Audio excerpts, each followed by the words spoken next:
आप देख रहे हैं देश लाइव, देश की आवाज।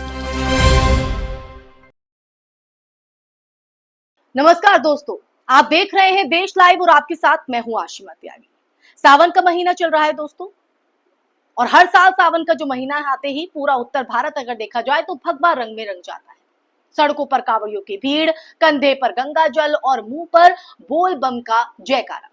ये नजारा कई लोगों के लिए भक्ति से जुड़ा हुआ है, तो कईयों के लिए प्रशासनिक सिरदर्द भी है। लेकिन इस साल का जो सावन है वो कुछ और ही कहानी लेकर आया है, या कुछ और ही कहानी बयां कर रहा है। एक ऐसी कहानी जिसमें धर्म का चोला पहनाकर, जी हाँ, धर्म का चोला पहनाकर नफरत को कानूनी दर्जा देने की कोशिश की जा रही है। दिल्ली की सड़कों की बात करें तो दिल्ली की सड़कों पर अब सिर्फ आस्था नहीं उतर रही है दोस्तों, अब वहां राजनीतिक योजना का झंडा भी साथ में चल रहा है।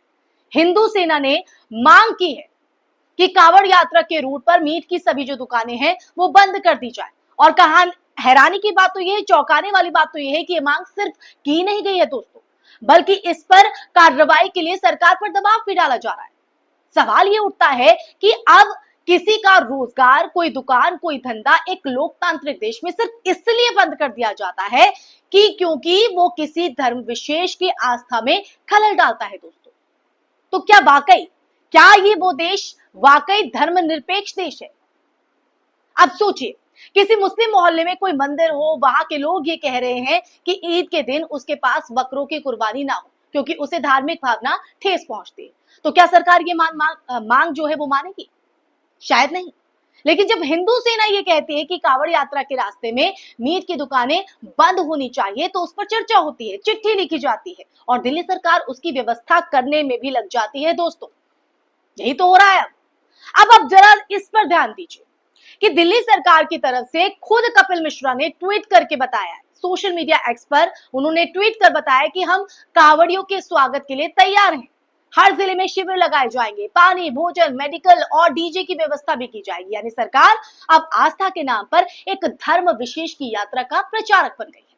लेकिन सवाल यह है कि यही कपिल मिश्रा जब दिल्ली में दंगों में आरोपों से घिरे होते हैं, कोर्ट उनके खिलाफ एफआईआर दर्ज करने का आदेश देता है, तो दिल्ली पुलिस हाथ पर हाथ धरे बैठी रहती है।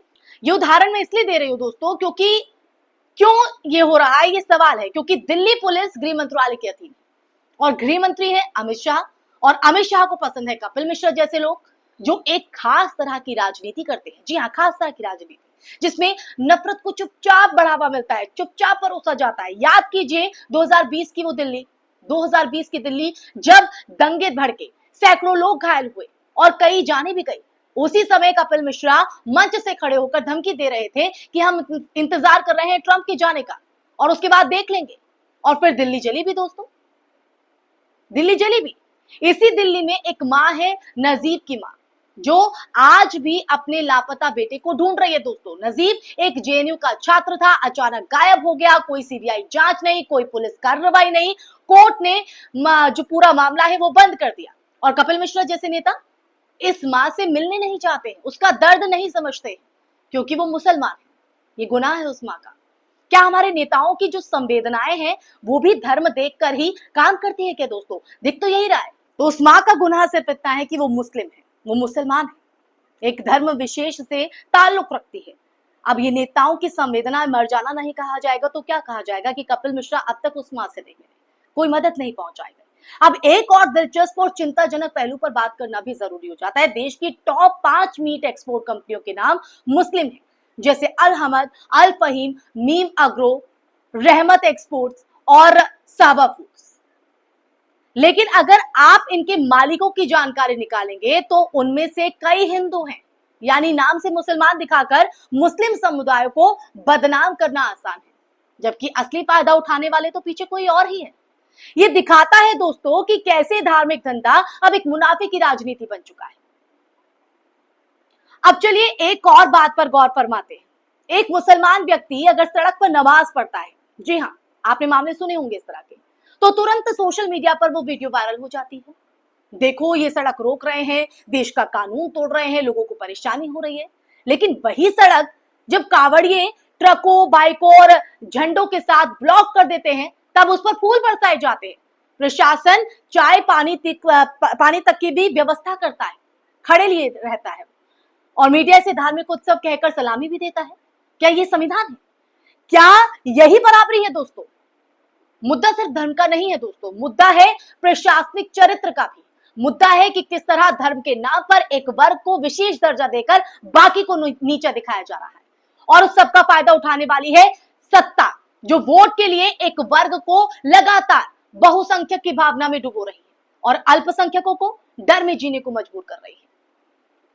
समझ रहे हैं आप? अब ये बात भी ध्यान देने वाली है कि बाबा रामदेव की बात करें, जैसे लोगों का जो रोल है वो बहुत बड़ा है इनका।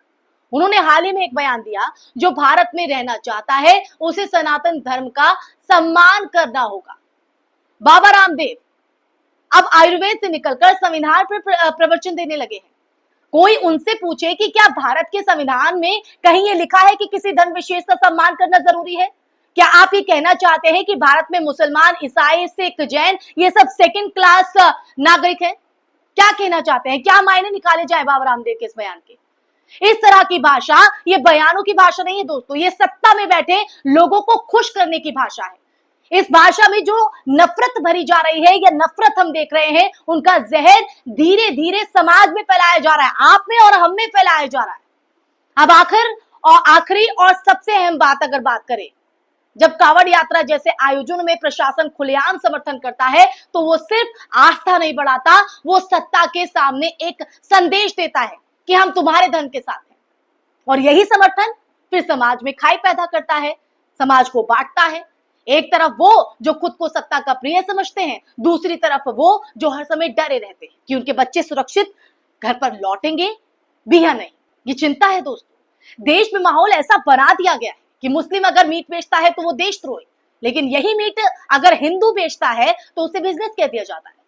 मुसलमान अगर इबादत करता है तो अवैध धार्मिक प्रदर्शन, लेकिन हिंदू अगर सड़क पर उतरे, जयकारे लगाए, डीजे बजाए, सड़कें रोके तो वो गौरवशाली संस्कृति, गौरवशाली। यही दोहरा मापदंड देश की आत्मा को खा रहा है दोस्तों। तो दोस्तों ऐसे में जरूरी है, या जरूरत है, माफ कीजिएगा, जरूरत है कि हम इन चेहरों को पहचाने जो धर्म के नाम पर देश को बांट रहे हैं, सत्ता को इसका फायदा पहुंचा रहे हैं। कपिल मिश्रा, रामदेव, हिंदू सेना, ये सब सिर्फ एक स्क्रिप्ट के अगर देखा जाए तो कैरेक्टर है, चरित्र है।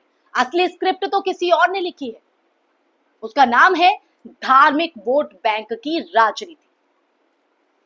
तो दोस्तों आज का जो विषय था वो इसीलिए है, इस जो धार्मिक वोट बैंक की जो राजनीति खेली जा रही है, समाज को बांटकर, समाज में एक धर्म के नाम पर जहर घोलकर, आपसी भाईचारे को बिगाड़कर, इस वोट बैंक की राजनीति को ही हमें आपको समझना होगा,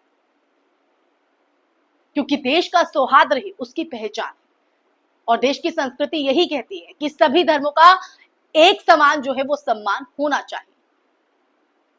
लेकिन सत्ता में बैठे कुछ जो लोग हैं, जो धर्म के ठेकेदार बनते हैं, समाज के ठेकेदार बनते हैं, वो देश को बांटने का काम कर रहे हैं। इसलिए हमें समझना होगा, और देश लाइव लगातार ऐसे ही मुद्दे उठाता है जहां हमें जागरूक होने की जरूरत है, और आपको जागरूक करने में देश लाइव अपनी भूमिका ऐसे ही निभाता रहेगा। और आप चाहते हैं कि ऐसे ही आपके जीवन का या आपके हित का हिस्सा बना रहे देश लाइव, तो हमारे चैनल को सब्सक्राइब जरूर कीजिएगा दोस्तों। इसी के साथ चर्चा पर यही विराम लगाती हूँ। आपको मेरी वीडियो पसंद आई हो, आपको मेरी बात अच्छी लगी हो या नहीं भी लगी हो, आप सहमत हैं या नहीं असहमत हैं, ये दोनों ही आप राय अपनी कमेंट के जरिए हमारे कमेंट बॉक्स में आप करके बता सकते हैं, क्योंकि आपकी राय हमारे लिए महत्वपूर्ण हो जाती है। इसी के साथ इस वीडियो में फिलहाल के लिए बस इतना ही। फिर हाजिर होंगी एक नए विषय के साथ, तब तक के लिए नमस्कार।